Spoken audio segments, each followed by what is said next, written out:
Recorded Books and One Click Digital present Christmas Caramel Murder by Joanne Fluke, narrated by Suzanne Torin. Prologue.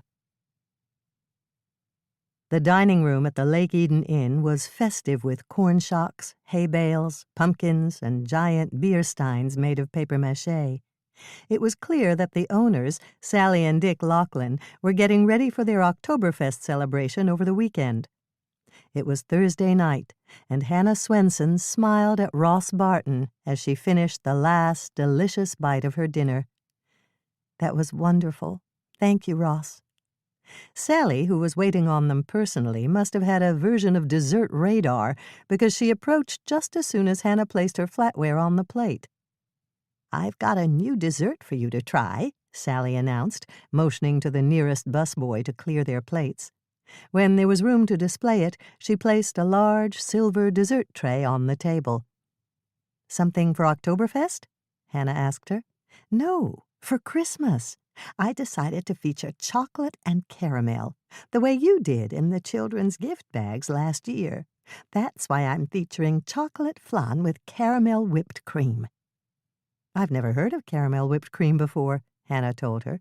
"It's easy to make. I couldn't find a recipe, but I followed your advice. We were talking about recipes, and you said, if you can't find a recipe, make one up. So that's exactly what I did." "And it worked?" "Not the first time, and not the second time either, but I revised it again, and the third time was the charm. I tried it out on Dick first, and he said he loves it.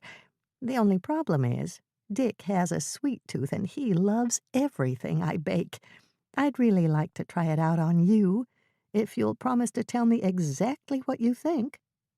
"It looks wonderful," Hannah said, watching as Sally cut 2 slices from the flan that was sitting in the center of the silver tray and placed them in crystal dessert dishes.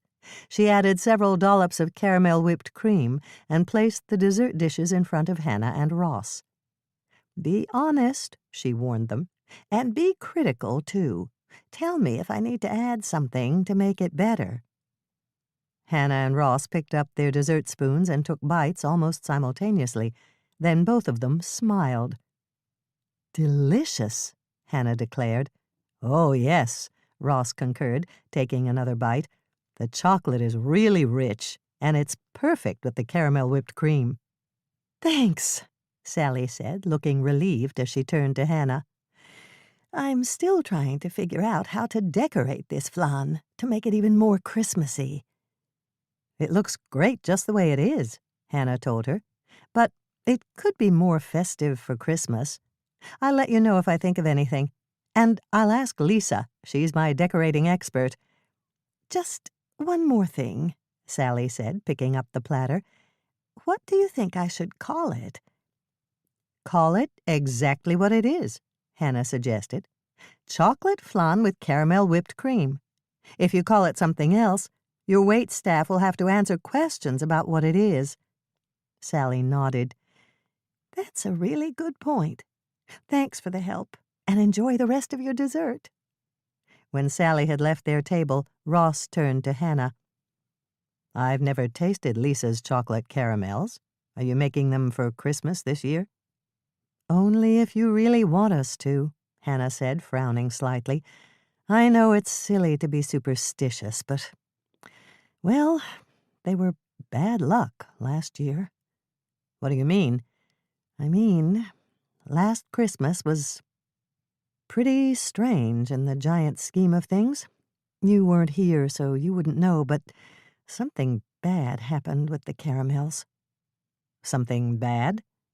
"Yes. I found some of them at a murder scene." "Tell me all about it." Ross leaned forward and covered Hannah's hand with his. "Well," Hannah drew a deep breath, "this is going to take a while. It's a really long story." Ross glanced at his watch. "That's okay. It's only 6:30. What time does Sally close the dining room?" "She's open until 10. Hannah was silent for a moment, and then she looked amused. It could take almost that long to tell you. Are you sure you want to listen to a long story now?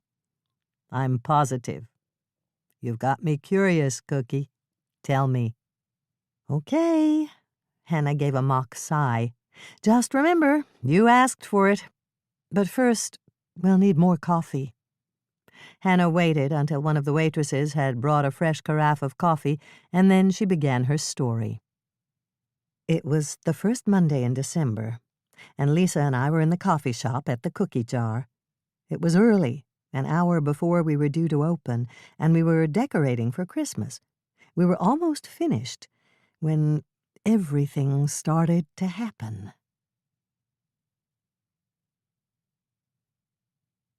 Chocolate flan with caramel whipped cream. Preheat oven to 350 degrees Fahrenheit, rack in the middle position. For the chocolate flan, 1 3/4 cups whole milk, 1 cup, 6-ounce by weight bag, semi-sweet chocolate chips, I used Ghirardelli, 4 large eggs, 1 can, 14 ounces, sweetened condensed milk, I used Eagle brand, 1 teaspoon vanilla extract, 1/2 teaspoon salt. Chocolate curls for a topping are optional. Make them by scraping them from a dark chocolate bar with the blade of a sharp knife. For the caramel whipped cream, 1 cup whipping cream, 5 tablespoons caramel ice cream topping, I used Smucker's. Select a round glass casserole that's approximately 10 inches in diameter. Locate a baking pan with 4-inch or taller sides that is large enough to hold your glass casserole with at least 1.5 inches of space on all sides. Set the casserole you've chosen inside the baking pan. Eventually, this baking pan will hold hot water to bathe the outside of your flan casserole. This water bath, or bain-marie, will keep your flan from baking too rapidly and becoming hard around the edges. Spray the inside of the glass casserole with Pam or another nonstick cooking spray. Hannah's first note: don't use anything called baking spray on the inside of your casserole. It contains flour, and you don't want flour on the outside of your flan. Put 2 pot holders or oven mitts out on the counter where they will be handy. Heat the 1 3/4 cups of whole milk at medium heat on the stove top. To keep listening to this audiobook, I've left you a link in the description so you can do it at no cost thanks to Audible's 30-day free trial.